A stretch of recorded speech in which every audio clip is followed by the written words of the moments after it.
अक्सर love marriage दो लोगों की आपसी रजामंदी से होती है, लेकिन क्या कभी आप लोगों ने ये सोचा है कि कोई अपनी ही प्रेमिका से इस कदर भाग सकता है कि चलती ट्रेन से ही कूद जाए। तो वहीं दूसरी तरफ लड़की प्रेमी की जिंदगी में बेताल के जैसे पीछा करते करते पुलिस स्टेशन ही पहुंच जाए। यह अनोखा मामला बिहार के सीतामढ़ी में सामने आया है, जहां का दूल्हा शादी के लिए दुल्हन व अपनी प्रेमिका से भागता रहा, लेकिन यह लड़की उनकी जिंदगी में फेविकॉल से भी मजबूत जोड़ बनकर आई, जिसके बाद उसने अपने प्रेमिका के साथ कभी नहीं छोड़ी, भले ही उसका प्रेमी उसे छोड़कर भागने की कोशिश करता रहा।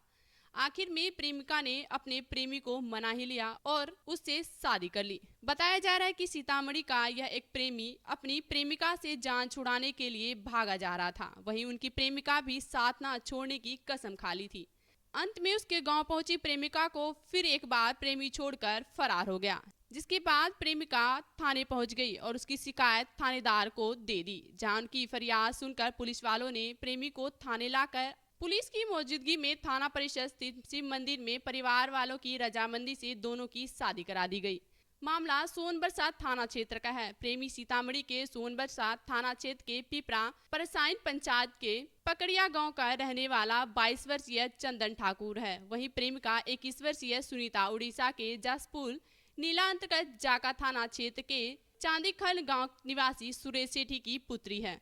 दरअसल सुनीता ने पुलिस को पूरा मामला बताते हुए बताया कि उनका चंदन से काफी दिनों से प्रेम प्रसंग चल रहा था। बताया कि इंटरमीडिएट की परीक्षा के बाद सुनीता आर्थिक तंगी के कारण बीते वर्ष 2022 के मार्च महीने में तमिलनाडु के तिरुपुर में सिलाई फैक्ट्री में काम करने गई, जहां उनकी मुलाकात चंदन ठाकुर से हुई। दोनों एक दूसरे के साथ जीने मरने की कसमें खाई, लेकिन 5 माह पूर्व में दोनों के बीच कई बार तकरार भी हुई। पहली बार तकरार के बाद चंदन अपनी प्रेमिका को छोड़कर अपने गांव वापस आ गया, जिसके बाद सुनीता भी प्रेमी का पता लगाते हुए चंदन के गांव पहुंच गई। अपनी प्रेमिका को देख चंदन घर से भागकर अपने भाई के पास लुधियाना चला गया।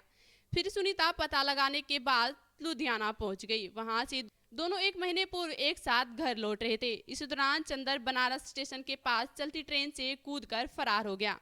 इसमें चंदन का बायां हाथ भी जख्मी हो गया, जिसके बाद सुनीता भी अगले स्टेशन पर उतरकर चंदन को खोजने में जुट गई। फिर दोनों सही सलामत घर लौटे। इसके बाद किसी बात को लेकर दोनों में झगड़ा हुआ और फिर एक बार चंदन घर में ताला लगाकर फरार हो गया, जिसके बाद थक हार कर सुनीता सोनबरसा थाना पहुंची, जहां पुलिस वालों ने उस शिकायत सुनकर चंदन की खोजबीन शुरू की। फिर दोनों की हिंदू रीति रिवाज के साथ शादी कराया गया।